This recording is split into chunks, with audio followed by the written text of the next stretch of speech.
Listen to that masterful fade out I just did. Okay. I should have popped on right when the Stars and Stripes Forever ended, because that's such great entrance music. I should have just popped on right when that was over. All right. So hopefully this doesn't like risk my employment, but staff and students and faculty and all that, everybody who works for a university in the state of Iowa is required to do this First Amendment training by the Board of Regents, who are a bunch of Republican-appointed dickheads. Since we're playing with First Amendment free speech stuff, I guess, I'm going to go for it, and I'm going to call them dickheads, because that's my right. As outlined in the Constitution, I'm allowed to say things like that. Yeah, but they are the people who have given us these rules, like you can't require masks in a class, you can't require vaccinations on campus. Professors are no longer allowed to conduct classes via Zoom or any other kind of remote learning situations, which would have been very helpful, as Omicron was surging. And I think it's still pretty bad. I guess I don't, look super closely at the numbers every day, but, I think we hit the peak and it's coming down now. But anyway, it's bad to, keep having thousands of people coming in and out of the city repeatedly throughout the year, which is what's been going on for the past couple years. Anyway, it's the Board of Regents who are requiring us to do all of this stuff that's in opposition to keeping everybody in the community healthy, and now they're requiring everyone to take a silly test about free speech. And I figured people from the outside would be interested in seeing what was in this little module here. And I cut off the top of the window. Hopefully any of my, sensitive identifying information does not appear in video here. Um, but yeah, let's get started. So this is the First Amendment training. There's a cheesy little picture here with the American flag and a gavel for some reason, and an excerpt of the First Amendment of the Constitution. Congress shall make no law respecting an establishment of religion or prohibiting the free exercise thereof, or abridging the freedom of speech or of the press, or the right of the people peaceably to assemble. Oh, that's going to be probably an important one in this module, the peaceful assembly right of the people, and to petition the government for a redress of grievances. We've all heard this before. We've all taken America class in school. Let's get this thing started.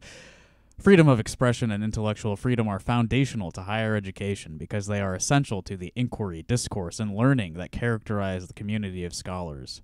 We are committed to the principle that debate or deliberation must not be suppressed merely because the subject matter is controversial and the viewpoints presented are considered by some or even most members of the campus community to be unwelcome, disagreeable, or offensive. Oof. In this course, students, faculty, and staff will be provided a general overview of the First Amendment and free speech on public, college, and university campuses. After completing this course, you will be able to 1. Understand what speech is protected by the First Amendment and how campuses use time, place, and manner restrictions. Okay, so there's only certain freedoms that we actually have on campus, I guess. 2. Distinguish between speech protected by the First Amendment and speech not protected by the First Amendment. Okay, so we're not free speech absolutists, I guess. 3. Understand speakers' rights on campus and how you can exercise your First Amendment rights without violating campus policies. Understand the steps to determine if a public employee's speech is protected under the First Amendment. I feel threatened. Okay, so we got an email from from Barbara Wilson, who is the president of the University of Iowa now, yesterday, telling us this was coming, and then we got another email today from Michael Richards, who is on the board of Regents, I believe. Michael Richards, he played Kramer on Seinfeld, and he said the N-word famously at the Laugh Factory, I think it was. So yeah, obviously he's very interested in freedom of speech because he, said some things that are objectionable to many people, and he wants to still be able to function in society. So yeah, Kramer sent us this test. The email said that this would take 15 to 20 minutes. It says here on the page that this training will take you roughly 20 minutes to complete. So they lied in the email, I'm guessing, and then it will actually take me 20 minutes. But that's what freedom of speech is all about, freedom to lie. All right, let's begin. Introduction to free speech.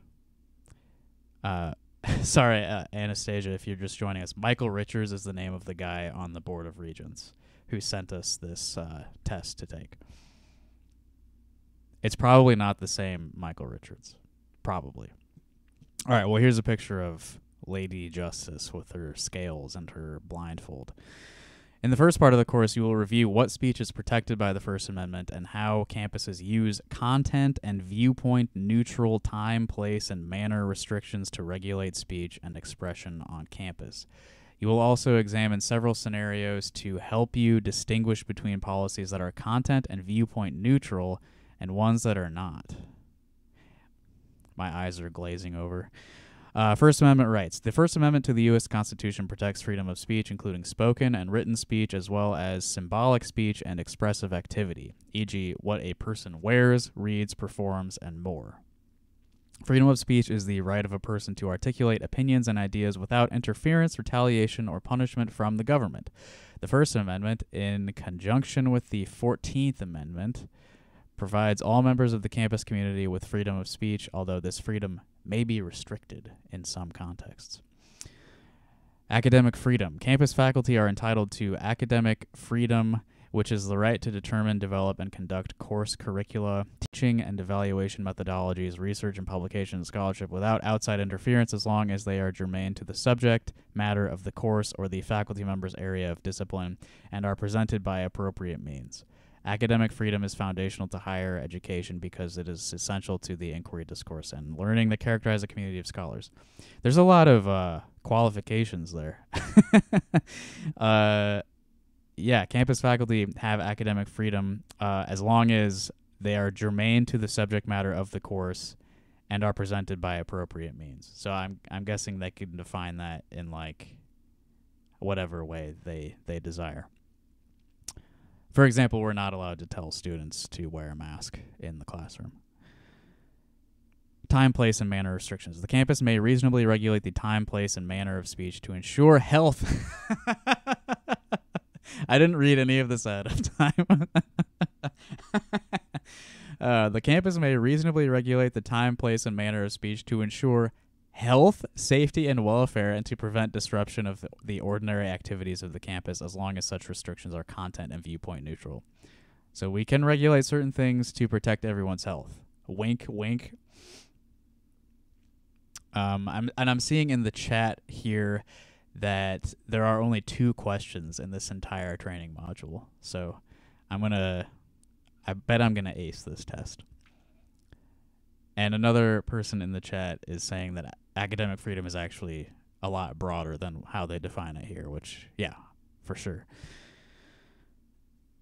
Next up, time, place, and manner restrictions. So this is like, I'm guessing, ways in which we do not have freedom of speech on campus. And it's a picture of a concert for some reason. Like, yeah, this is going to be a real... Time, place, and manner restrictions are laws, regulations, or policies that place restrictions on the time, place, and manner of speech. Yeah, no shit. Time, place, and manner restrictions are restrictions on time, place, and manner.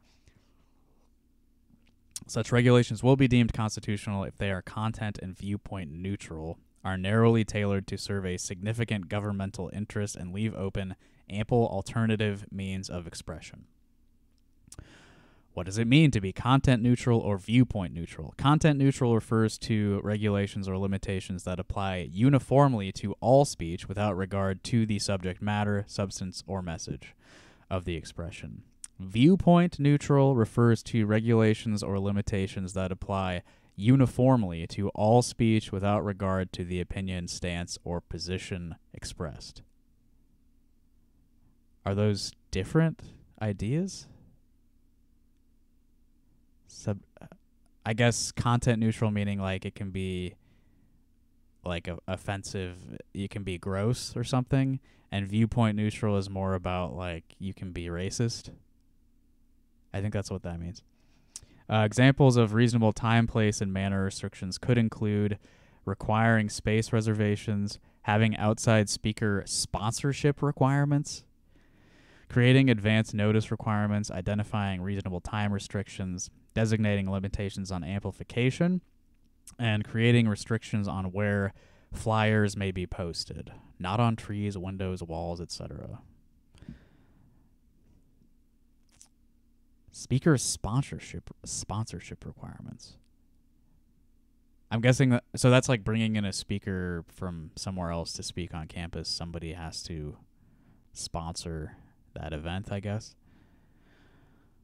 Please note that these examples do not always apply in every circumstance. So what are we learning here? Anything? Or just like things that could be the case, or maybe they're not? Or, you know, is anything like tangible going to be taught here? Anything useful? You can't place your flyers on trees. Chalking on campus? Is this really that important? Now that we have reviewed what it means to have time, place, and manner restrictions on campus and what it means to be content neutral, let's determine if a policy is content neutral or not. Is this like... okay, so is this like a response to people protesting Mike Pence last semester? Is that what they're like up in arms about? Okay, that's what I thought. Speaker sponsor means the speaker has to be invited to the university by somebody who is a part of the university community. Okay. Appreciate the clarification there. So yeah, anyway, chalking, like that was part of the protest against Pence. There's been chalking for like Trans Day of Visibility, like abortion rights, that kind of thing. But there's also been chalking that says like Trump 2020. I've seen that. So everybody chalks. Like there's been left and right chalking. Well, let's see what I have to answer here. So now that I have reviewed, they're timing me on this. I have to do a speed run. Okay. All right. Let's skip to the questions then, so I don't run out of time. Or it's counting up, not down. What if I just took like 35 minutes? Do you think they take that into account? Okay, a campus has a policy that requires all chalkings to be removed each Friday by designated staff. Is this policy content neutral? I'm going to go with yes because they said all chalkings.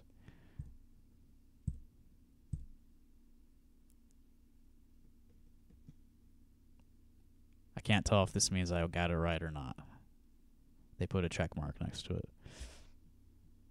A campus has a policy that all chalkings expressing a religious message must be immediately removed, but all other chalkings can remain indefinitely. Is this policy content neutral? I mean, obviously the answer is no, but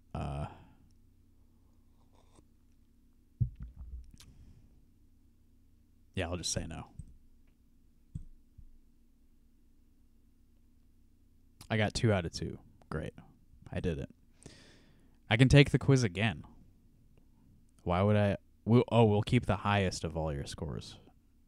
Oh, good. They explain here. Okay. So the policy that requires all chalkings to be removed.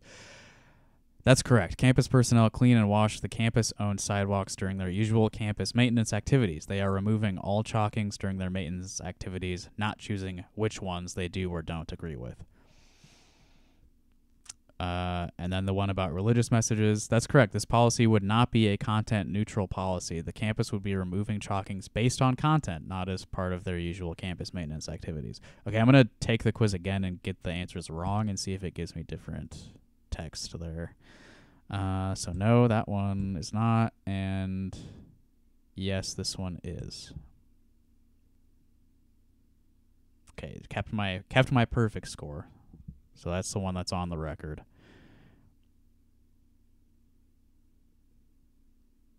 No, they just said the same thing here, except they told me I was incorrect.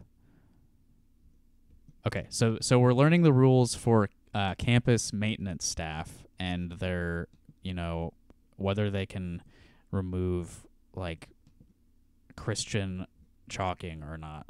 And the answer is no. Or I guess it's yes, because they're probably just going to remove all the chalk. Okay, let's identify some public forums on campus. A public area that has immemorially been held in trust for the use of the public and has traditionally been used for purposes of assembly, communicating thoughts among citizens, and discussing public questions. So that's, I guess, the traditional agreed-upon definition of a public forum. Examples include the public streets and sidewalks that surround campus. The streets, huh? Okay, let's keep that in mind. The streets are a public forum, so we're allowed to walk in the street and do whatever we want, right? In traditional public forums, the campus may not discriminate against speakers based on the speaker's views. The campus may subject speech to content-neutral restrictions on its... What? I don't know what you're talking about. Designated public forum, an area that isn't traditionally a public forum, but the government has agreed to treat as if it were. Examples such as outdoor areas of campus that have been established by campus policy or long-standing practice as public forums. It'd be nice if they gave us like any sort of like an actual example. It just says an area, basically, like an area that we decided is a designated public forum. Yeah, it's a designated public forum. Give me like something specific so I know what you're talking about. Okay, speech in a designated public forum receives the same First Amendment protections as speech in traditional public forums. Yes, got it. A limited public forum is an area opened by the government, not to the public generally, but to certain groups or for the purpose of discussing certain subjects. So here they're talking about, I guess, bulletin boards or electronic forums dedicated for use by a particular group or for discussion of designated content. Restrictions in a limited public forum need only be viewpoint neutral and reasonable in light of the purposes served by the forum. Yeah, someone in the chat here says, it feels like this training was half-assed, like done last minute. Yeah, I'd say so. Like earlier when they defined something by just repeating what it was. Yeah. Okay, so here's a non-public forum. I guess I should have been looking at the pictures here. So a traditional public forum is a staircase. A designated public forum is a crosswalk. A limited public forum is a bulletin board. And a non-public forum is a football field. Okay, so a non-public forum is a government property where it is clear that the government does not intend to create a forum for speech or where the nature of the property is inconsistent with the expressive activity. Examples include administrative offices, athletic fields, patient care areas, research labs, etc. Very helpful. Iowa Code 261H provides that outdoor areas adjacent to healthcare, veterinary medicine, and athletic facilities are not designated as public forums. So they're mad that there were BLM protests outside of the stadium and the university hospital. So that's why they included those examples. In a non-public forum, the university may restrict speech as long as the restriction is reasonable and does not discriminate based on the speaker's viewpoint. Yeah, I don't know what that means. A real example would help, I think. Okay, now we're going to learn about unprotected speech. And the image here leads me to believe that swearing is unprotected speech, which I don't believe is the case. I think that you are actually allowed to swear constitutionally. In this section of the course, you will review several scenarios. I'm sorry, Frisbee. I hate learning too. All right, so we're going to review several scenarios that will help us distinguish between speech that is protected by the First Amendment and speech that is not protected by the First Amendment. And we got a clarification from the chat here. It means they can kick you out so long as they don't specify why, which is, yeah, it's sort of like the non-discrimination rules for employment where, you know, if as long as they keep it inside their head, they can fire you for being black or whatever. But as long as they don't say it out loud, they can't get in trouble for it.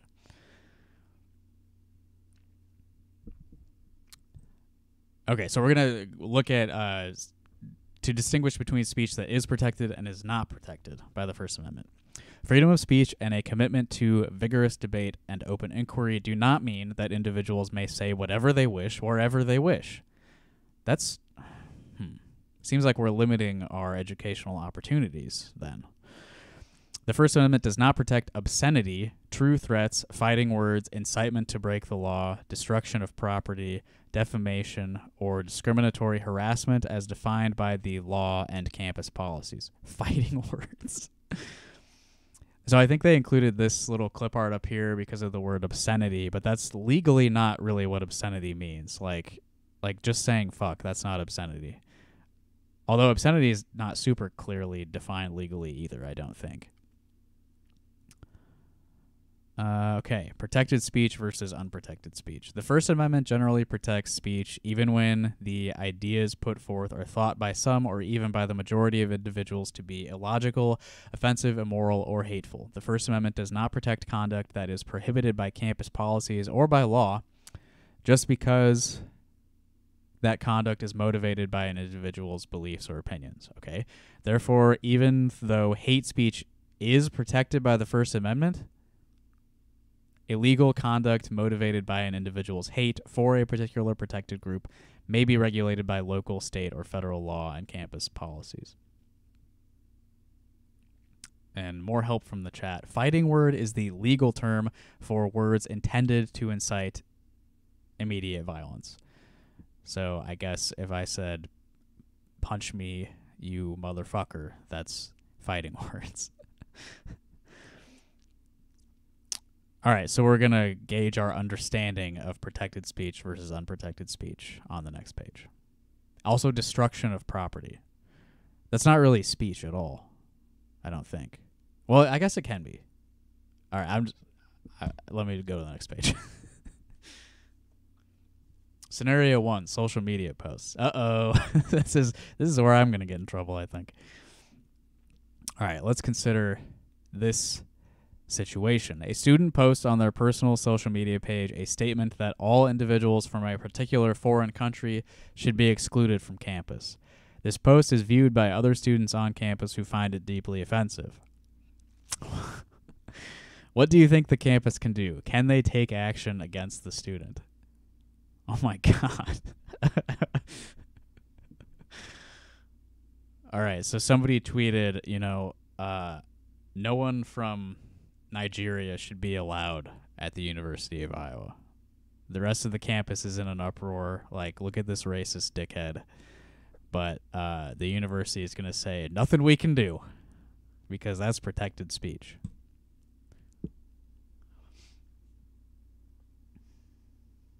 All right. While a campus can control the content of its own official and sponsored websites and its own limited public forums, it cannot regulate the content posted on unaffiliated sites, including personal or unaffiliated social media pages.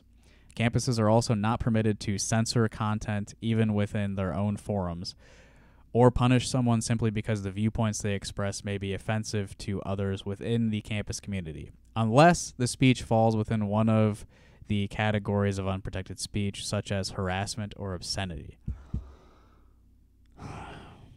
Well, I have to imagine that if they're tweeting, like, people from this country shouldn't be allowed on campus, I don't know, there's probably a way that could be considered, like, a threatening statement made against members of the campus community that are from that country or something. Either way, what they're laying out here is, the university will take no action against somebody posting xenophobic crazy shit. I think no Barbara Wilsons should be allowed on the UI campus. And now I've said it out loud, so this is me, testing the limits of of that principle. Scenario 2, vandalism on campus. Yep, so they're still mad about the BLM protests. Let's consider this situation. You are walking by the quad, and you see the same student spray painting a campus building with a message that all individuals from a particular foreign country should be excluded from campus. The campus has policies in place that prohibit defacing or vandalizing the exteriors of buildings. What type of action do you think the campus could take against the student now? I'm going to guess they're probably just going to call the cops on the student and not really take any action themselves. Probably. In this situation, the campus will need to establish that the student engaged in an act of vandalism and is in violation of campus policy in order to be able to take action against the student. Well, they have shitloads of cameras over there, so they could probably prove it. Any action taken by the campus must be based on the act of vandalism, not the content or viewpoint of the student's message. So basically, if I spray paint a heart on the old Capitol, that is from the university's position, their ability to take action, that is equivalent to spray painting a swastika. No difference. They can't do anything different based on the content of the vandalism. Vandalism in this case is defined as the intentional or reckless destruction, damage, defacement, misuse, or mutilation of campus structures and property that does not belong to the student.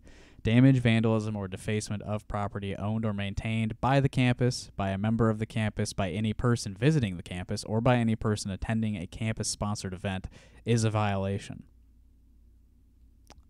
Okay, this is a very specific thing, but there are signs up in the university-owned parking ramps which say that the university claims no responsibility over anything that happens to your property while you leave it in their parking ramp. But it's okay, so this is only about their own property, right? Yeah, okay, it's not about me as a member of the university staff. If my property is defaced or vandalized or whatever, they don't give a shit. It's about the stuff that they own. Okay, now I understand. I'm glad I went off on the tangent so I could clarify that for myself. Okay, now derogatory language. And here we have an image of students walking with backpacks. But we know they're all swearing at each other using derogatory language. While walking across campus, student A overhears student B say something that student A finds deeply offensive. This is an isolated interaction. I doubt it. I bet student B says that kind of shit all the time. Still, student A is offended by student B's comment. Is student B protected by the First Amendment? Did student B's comment rise to the level of discriminatory harassment?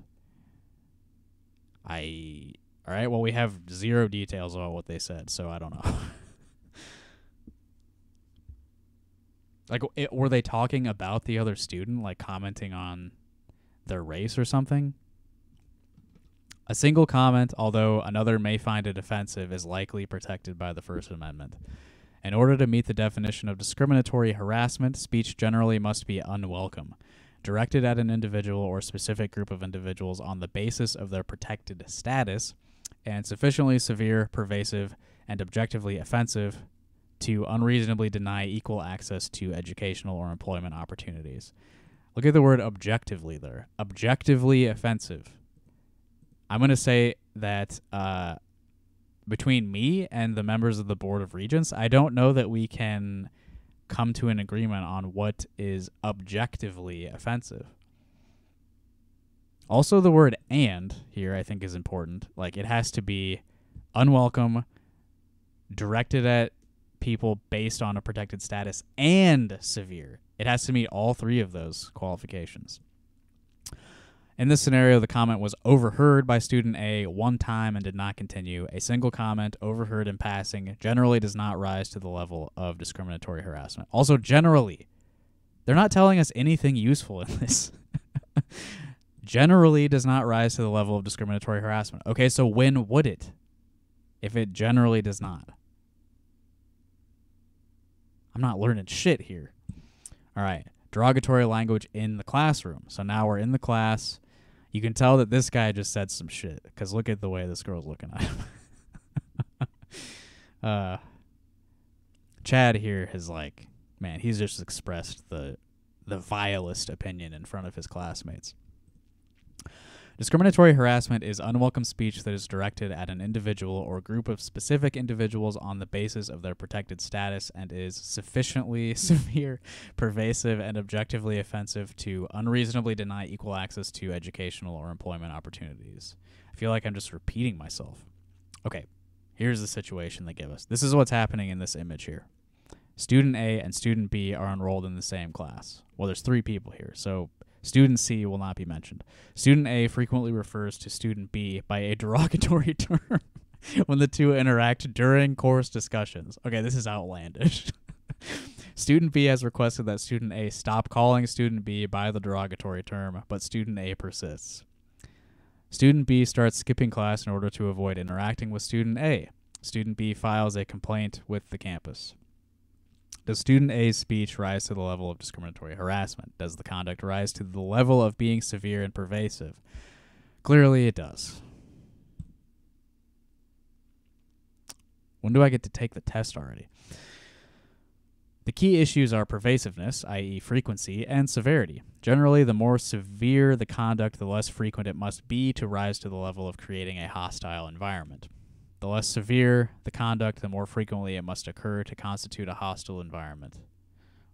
My eyes are crossing again.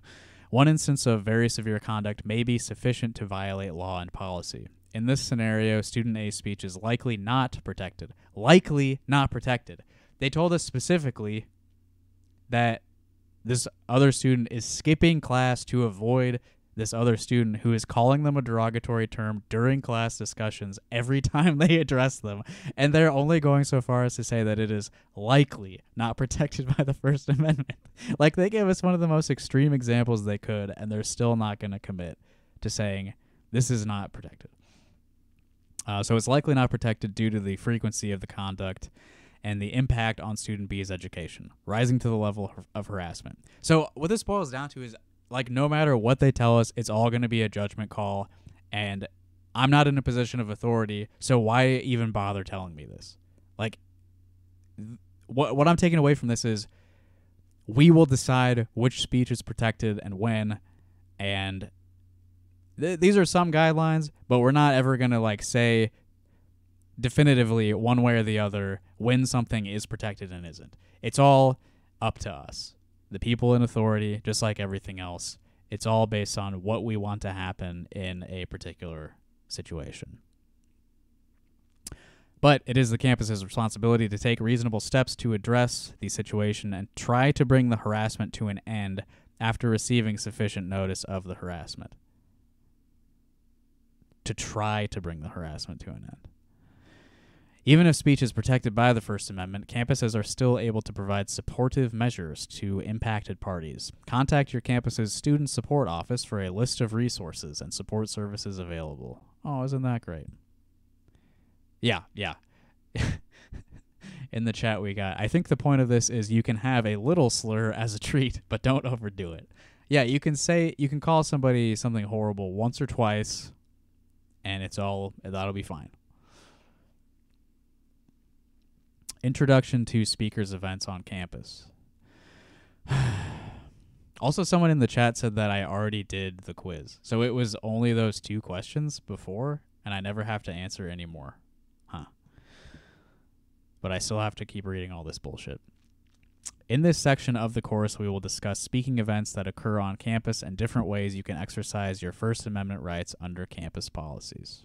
So it's the Young Americans for Freedom were upset that people flipped them off outside of the Mike Pence rally. All speakers on campus are afforded the same First Amendment protections enjoyed by the campus community, and they are subject to the same time, place, and manner restrictions and policy requirements. A speaker's expression of their viewpoint is protected by the First Amendment. The campus is prohibited from banning an invited speaker based on the content or viewpoint of their protected speech.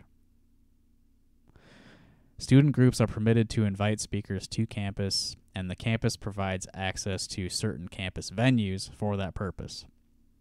The campus cannot take away that right or withdraw those resources based on the views of the invited speaker. I don't know. Counter speech and the heckler's veto.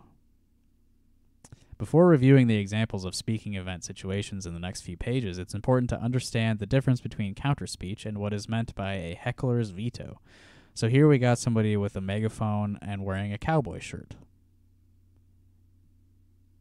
And I think they're part of the protest here. The people with the signs, I think they're watching the megaphone cowboy give a speech. Or cow person, sorry. I should be gender neutral because I don't know who they are.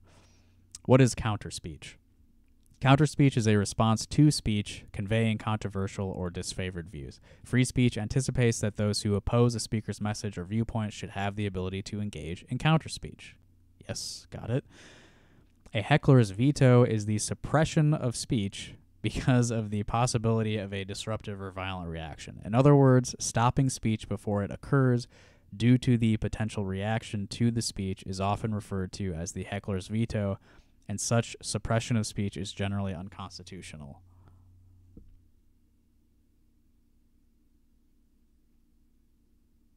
Okay, stopping speech before it occurs by heckling.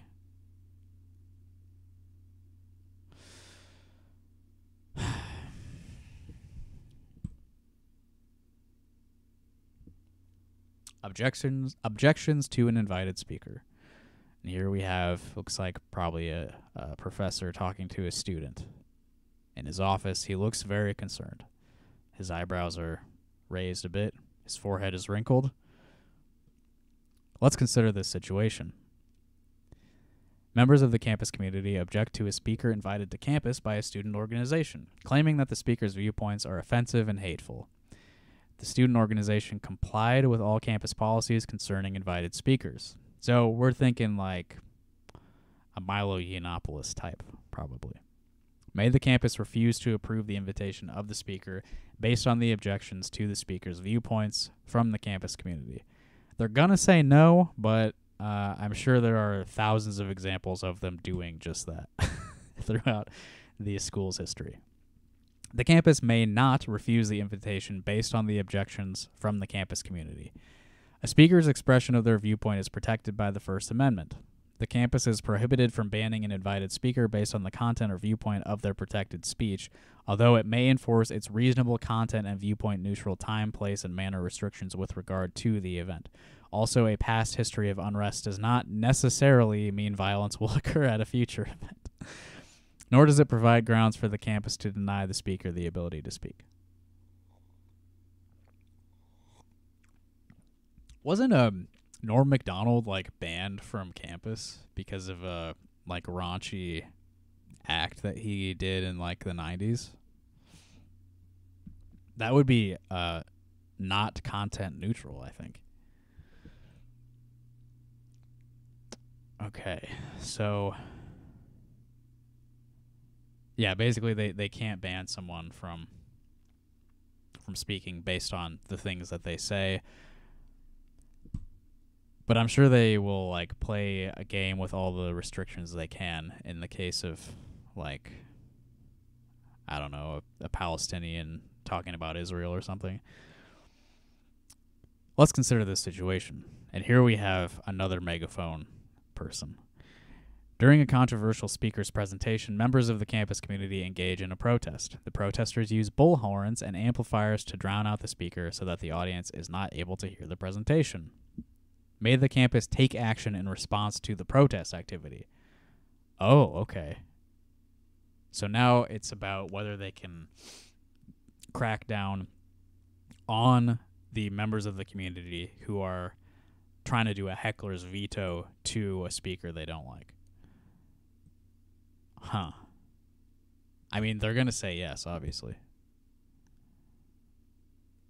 The First Amendment protects not only the speaker's right to express their viewpoints, but also the right of citizens to peacefully assemble and protest. However, freedom of speech does not give individuals permission to silence the speech of others by shouting over, preventing, or otherwise unreasonably disrupting a speech, to the point that the speaker cannot continue or the audience can no longer listen. Intentionally disrupting a speaker may result in administrative action against the disruptive individual. That's bullshit. I mean, if you're just yelling, you're literally speaking. Turn up your mic if you have a problem with it, or I don't know, just yell back. A campus can't censor or punish speech merely because a person or group considers it offensive or hateful. A campus can censor or punish speech that meets the legal criteria for harassment, true threats, incitement to break the law, or other speech not protected by the First Amendment. Again, real examples would have been helpful. So a campus can't censor, and a campus can censor. Just shrug? I don't know. For protesters, a campus can't prevent protesters from using a meaningful opportunity to get their views across in an effective way. A campus can impose reasonable, viewpoint-neutral time, place, and manner restrictions on protests for the purpose of preventing protesters from disrupting the normal work of the campus, including the educational environment and administrative operations. Again, the takeaway from that is we can do what we want. Iowa Code 261H... Sorry, when I say we can do what we want, I mean the university administration. Iowa Code 261H does not limit the right of student expression in a counter-demonstration held in an outdoor area of campus as long as the conduct at the counter-demonstration is not unlawful, does not materially and substantially prohibit the free expression rights of others in an outdoor area of campus, or disrupt the functioning of the public institution of higher education, and does not impede others' access to a facility or use of walkways. They definitely included that clause because of the Mike Pence thing. For sure. Subject to reasonable time, place, and manner restrictions that are consistent with established principles of the First Amendment to the Constitution of the United States.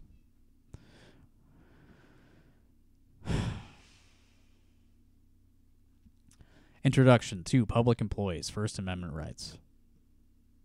Wonderful image use here. Question bubbles.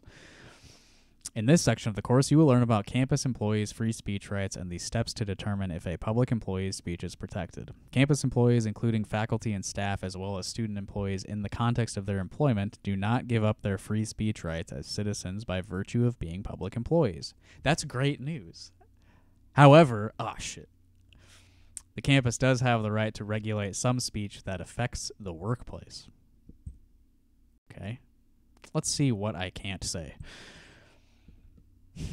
Step 1 in the process for determining if a public employee's speech is protected. I'm glad to hear there's a process. And here we have an image of someone typing on a keyboard. So, is what they're tweeting protected speech or not? First, you will need to evaluate if the speech is made pursuant to an employee's official duties. If the answer is yes, then the employer may regulate the speech. Okay, note that further analysis would be required to determine whether speech made by a faculty member pursuant to their official duties would be protected by the First Amendment principles of academic freedom. If the answer is no, then the analysis proceeds to the second step. Okay, so if I say something like, as part of my job, then the employer may regulate it no matter what I said? Okay. Step 2 in the process. Determine if the speech... So this is in a case where I said something, but it was not as part of my official duties as an employee. Next, determine if the speech is on a matter of public concern. So relating to any matter of political, social, or other concern to the community. So anything. If the answer is no, then it is not protected... What? If the answer is no, then it is not protected speech? So we're talking about a situation where I said something, it has nothing to do with my job, and it is not on a matter of public concern, and in that case, my speech is not protected. So a matter that's not of public concern would be, say, my bathroom habits. That's a private concern. So if I'm not at work and I'm talking about my own bathroom activities, that is not protected by the First Amendment. I don't know what the hell is going on here. Okay, but if the speech is on a matter of public concern, then the analysis moves to the third and final step.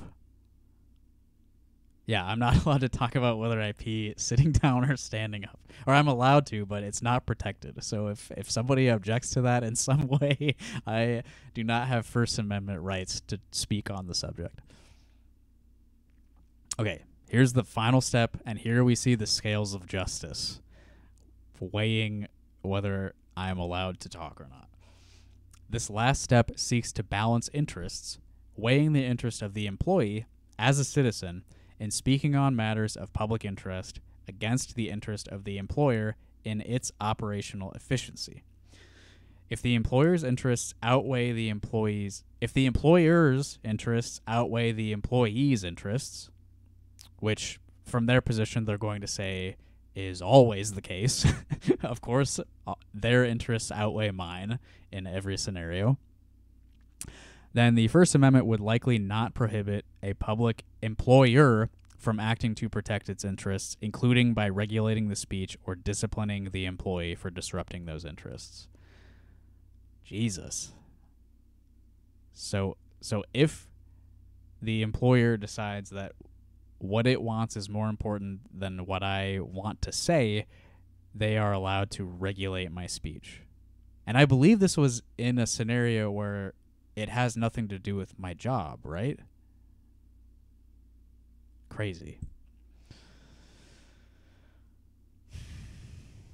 Okay, and here we have additional resources for each of the different state universities. If they're making us all like do the same thing, then why don't we all have the same thing? I'll open up the University of Iowa's. Maybe we'll look at that.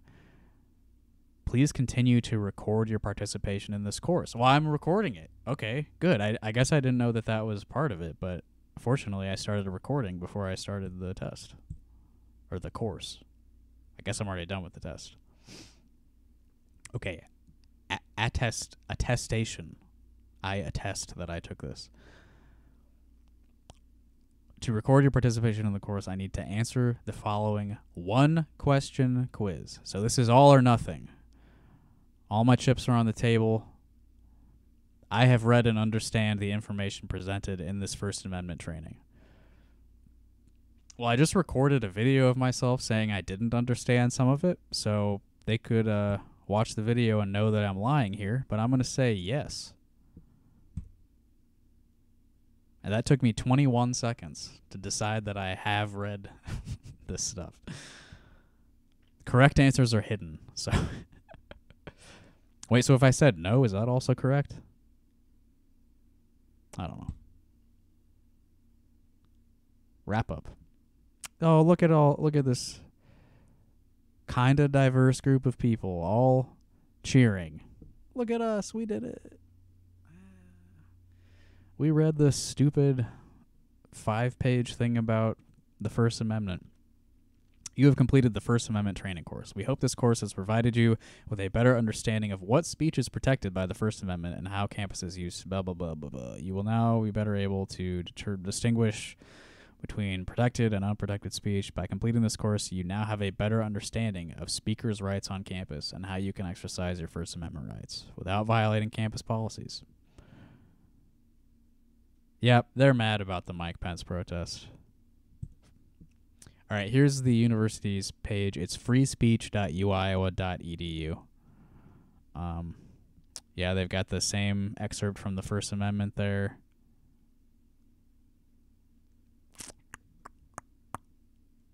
A guide to free expression. Explore the Constitution. This is a link to congress.gov. Contact the office of the ombudsperson.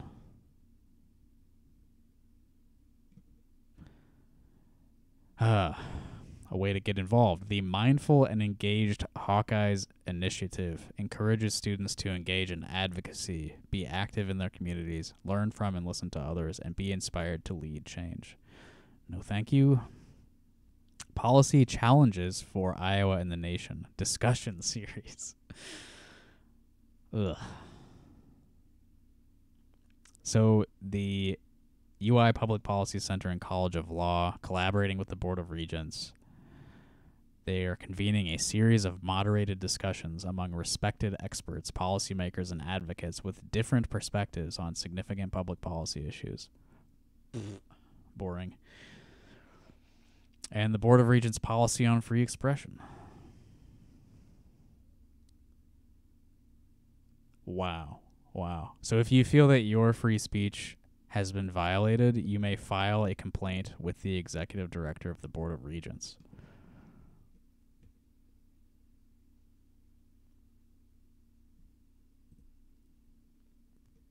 This is their whole... Oh, wow, this is a bit longer. How do I get in touch with them? What was it? You may file a complaint with the executive director. Complaints. Here we go. Complaints to the Board of Regents. Any member of the campus community aggrieved by a violation of this policy may file a complaint with the executive director. You have to file your complaint within 1 year of the date of the alleged violation. The executive director may forward the complaint to the Free Speech Committee.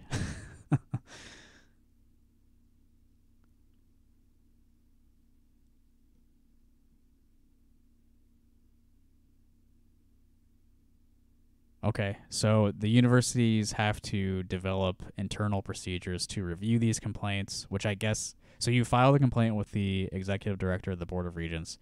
They give it back to the school that you're at, and then the school has to review the complaint, and they have to have penalties laid out for people who are violating freedom of expression as defined in this policy.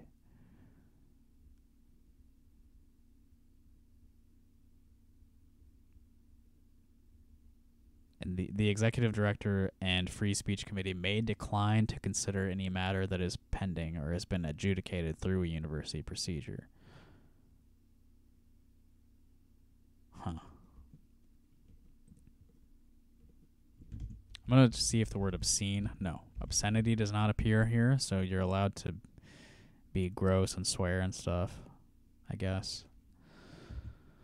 Huh. Well, there it is. I guess I, completed my obligation there.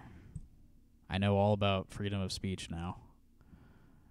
So, yeah, I don't know. I'm going to play some more of this patriotic music for you, and then I'm going to go watch a movie or something. I think we all learned a lot tonight, huh? What a waste of time. All right, let me bring up the music. Here we go.